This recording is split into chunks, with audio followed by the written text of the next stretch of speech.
We have time to squeeze one in. We do. We'll go to Pembroke Pines, Florida. Pembroke Pines, and this is Sherry. Great to have you, Sherry. How are you doing? I'm great, Rush. How are you? Fine. Thank you so much. Mega dittos, a long-time listener. Great to have you here. I've been to Pembroke Pines once. Isn't it great? You're not far from the Calder racetrack, right? Calder? No. It's we're close to the Hard Rock Stadium. Well, that Not I knew, far. but I stayed with a guy who lived in Pembroke Pines not long ago. We went to the racetrack, and I thought it was close by. Anyway, I'm taking up your valuable caller time. Anything for you, Rush. Thank you. I had a light bulb moment yesterday, and I wanted to get your thoughts on it. Okay. Do you think there's a correlation between illegal immigration at the border being down 70% and African-American unemployment being down the lowest level ever?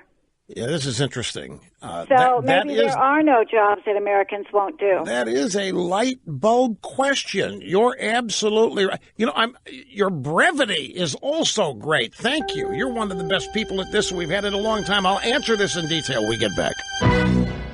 And we're back. It's Open Line Friday. El Rushbo executing assigned host duties flawlessly, zero mistakes.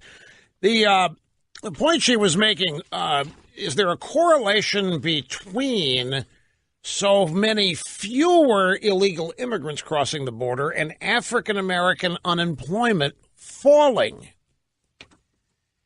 And it could be, I see conflicting stories on illegal immigration numbers. For a period of time, a month or two, longer than that, kept seeing stories that the numbers were really dwindling, that there weren't even that many people trying to get across the border anymore because of the fear they had that we were getting much stricter with our enforcement of the law. Then I saw something last week or the week before that illegal immigration numbers are skyrocketing and they're back to where they were. Now, again, all of this is in the mainstream media. I don't know what to believe from day to day. Wait a minute. Here's Chuck Hugh Schumer now at the camera and microphones. I don't know if this is today at this moment or if this, because it just says Trump Schumer met at White House as shutdown looms. Well, whatever. He wasn't there long. If he was there, he didn't stay there long. We'll track this down in the next break. The point is that for the longest time, fewer and fewer illegal immigrants were getting across the border or even trying. And African-American unemployment is at a record low. Now, I don't want to be a downer here, but I need to observe something. I've always believed that if people live through something, they will obviously conclude what it is. Let's go back to the 1980s, which is the most recent boom time prior to the present.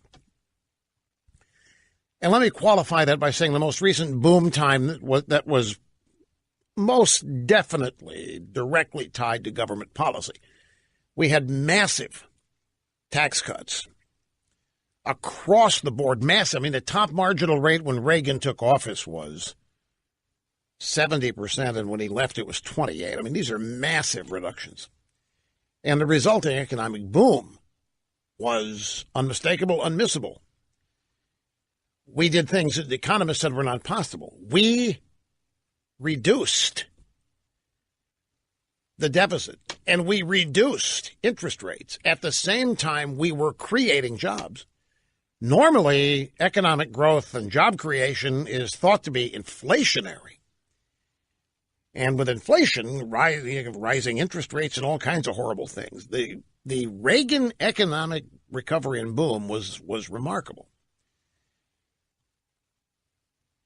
But all during it, the drive-by media was lying about it.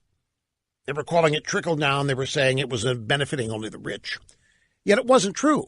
Everybody working saw tremendous benefits during the Reagan tax cuts. And yet here's the media lying to them. And I ran across a guy who had been interviewed by the drive-by media about it, and I understood.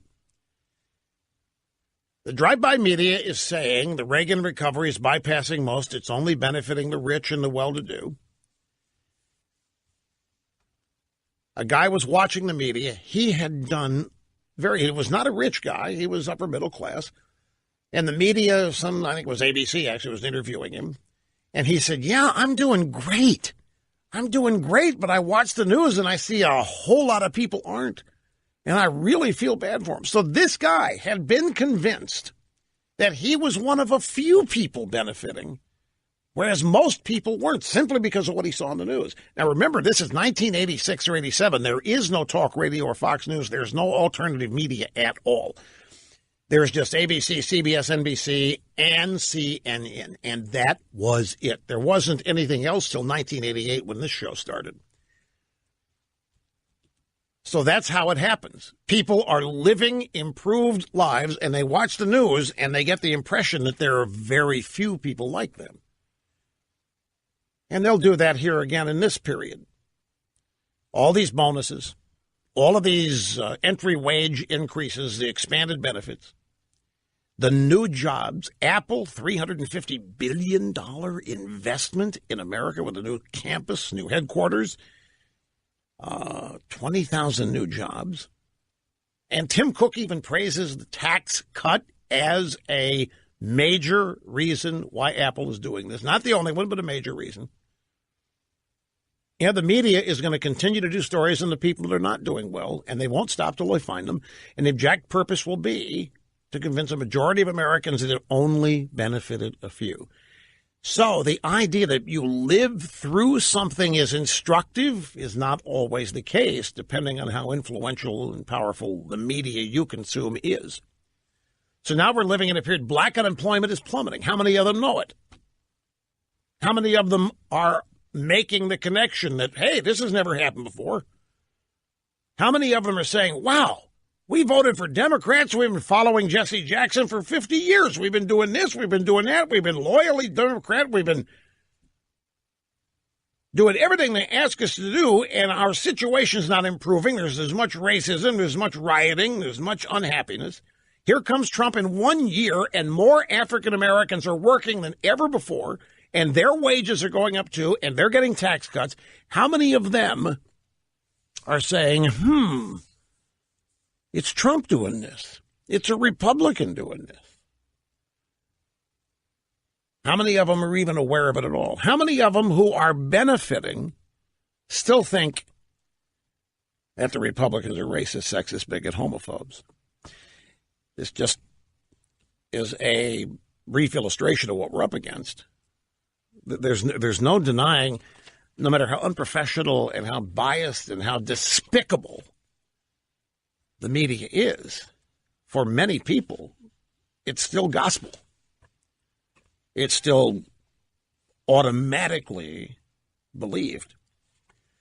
We had a soundbite earlier of Lindsey Graham explaining why he's with the Democrats on this shutdown bill. And he said, because there is no way that I'm going to support anything that stops chain migration. So for Lindsey Graham, chain migration more important than the DACA kids, the wall. His mind, you can't separate the DACA kids and chain migration. By the way, the DACA kids are not kids anymore either.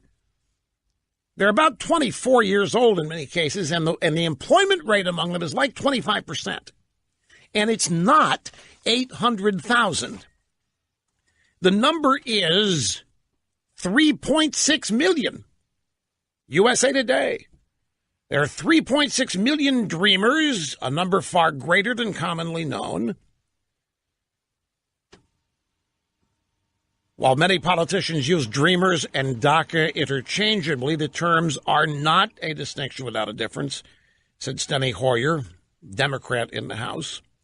Political debate over the fate of dreamers, undocumented immigrants brought to the U.S. as children, has overlooked just how many there are in the country today. 3.6 million. So how does this number of 800,000 get tossed out? Because 800,000 is how many Obama let in. So 800,000 is the number. It's 3.6 million. And chain migration expected to add 8 million potential foreign-born voters to the American electorate over the next 20 years. And bingo, here you have what this is all about. Chain migration. The dreamers getting to bring mom and dad. The dreamers getting to make a phone call, bring in brother and sister. The dreamers getting to bring in grandma and grandpa.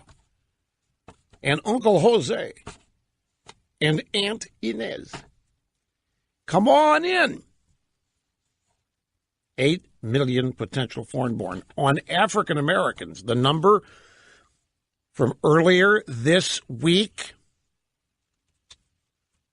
the majority of population increase, African American community comes from immigration. In other words, the increase in the African American population in America is mostly due to immigration, not birth. But here's another interesting stat. The U.S. birth rate replacement level, we are below it. We are below a birth rate that would keep our population the same. You want a rising birth rate. You want a larger population. Ours is shrinking. One of the primary reasons is abortion. The Democrats need their permanent underclass. They need a constant, not the same people, but they need a certain number of illiterate, uneducated, can't speak English, poor people to whom an entry-level job picking crops is the best day of their lives. And the Democrat Party is preparing to shut down the government over to make sure those people continue to get into the country free of charge. The Democrat Party is willing to shut down the government, not over your kids and their future. The Democrat Party doesn't care right now about your kids and their future. The Democrat Party is willing to shut down this government